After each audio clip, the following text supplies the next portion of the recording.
Wrapping up with 2 minute, really competitive out there. Really good job by the defense. They won 2 minute drill today. Guys back, Mace full speed.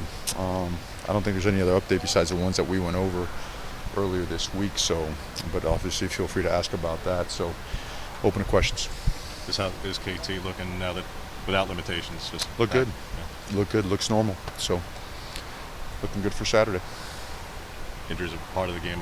They're also dealing with their fair share, particularly at the cornerback position. Mm-hmm. If they're down to particularly a true freshman, junior hasn't played a whole lot. Just what have you seen from their depth at corner when they're going to be down? Well, they're long and they're athletic. They're very physical. I mean, they bring so much corner cat. They get those guys involved in the run game a ton. They've shown. They've played man coverage. They've played three. They played, you name it. They've played it. They play some middle open as well. So, I don't see.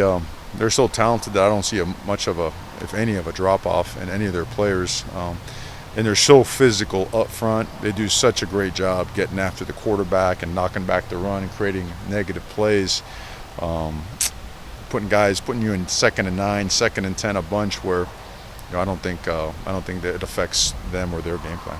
They were down 3 running backs last week. They're down at least 1, maybe the other 2 again.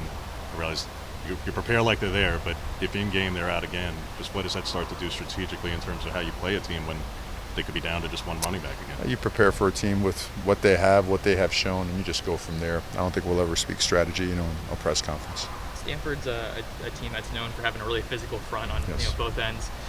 Since you guys were able to have that experience against a front like Ohio State, how does that help you kind of coming into a matchup like this?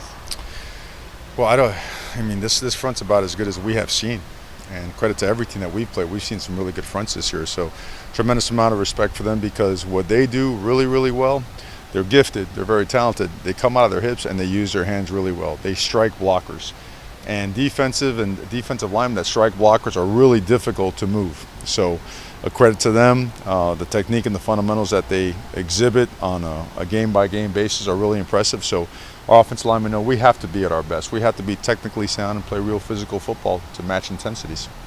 I don't know if you caught it on social media, a couple of your players that had helped out a student in the student union the other day. I'd imagine as a coach that preaches building men off the field that are active and helpful in the community, I'd imagine that has to give you a little pride, feel a bit gratifying, right? Well, to me, it's I know everyone's proud of them. And they do so many things like that never ever makes the media or social media.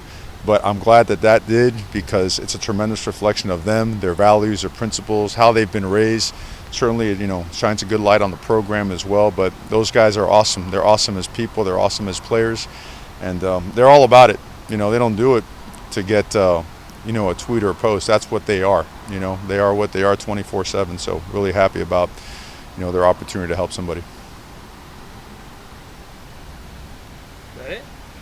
What do you guys look for when you're recruiting D linemen, and specifically a guy like Brandon? What things did he display coming out of Florida that gave you hope that he could kind of come in and be this player he is now? Well, Brandon Dorless. Brandon was a basketball body type almost, 260 pounds. He was long, 6'4". What you saw on tape was a raw, big, explosive athlete that was willing to throw his body in there and play physically recklessly. By that I mean he wasn't afraid of contact, wouldn't shy away from double teams.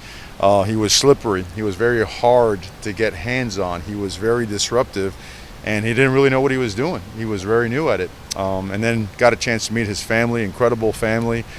Again, tremendous principles and values and virtues, and a guy that really wanted to be great, a guy that wanted to get away from home.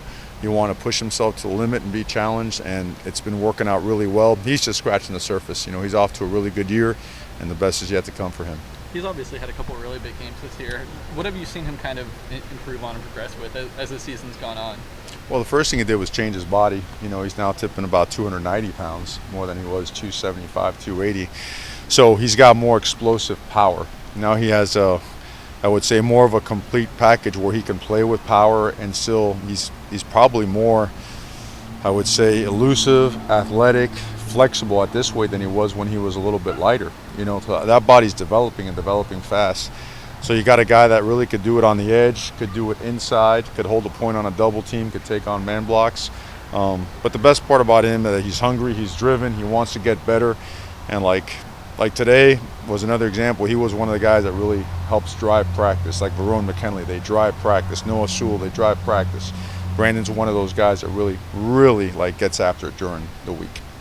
How has DJ Johnson handled, we talked about a little bit, him practicing time with offense, defense. How has he handled that, and is it comfortable to continue him doing both? Man, he's impressive because that's hard. You know, it feels like every time I look up, he's running from one side of the field to the other and managing that. To do that, he's got to spend extra time here studying both sides of the ball because we're not limiting a package to him on offense anymore. Now the whole thing is open to him. Okay, so how many snaps a game can he get? A guy like that, he's in really good shape. He's 268, 272 pounds in that range right there. He's physical, and that physicality is something that you want and need on a down-by-down basis. So as long as he can handle it, we're going to keep throwing it at him. Can you recall a player doing that anywhere that you've been?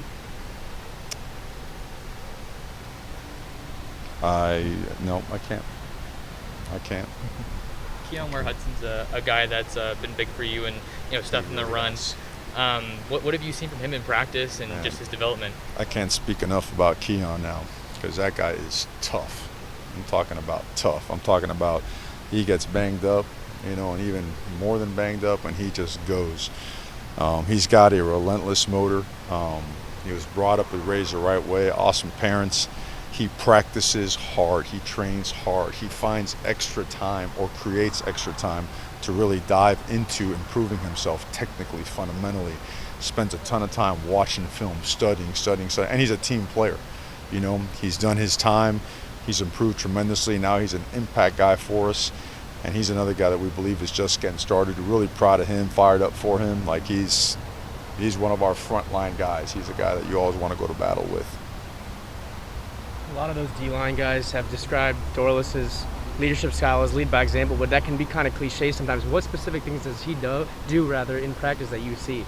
I don't think there's any cliche about it. I think they're completely accurate. He's doing it, and I think that's what guys are gravitating to.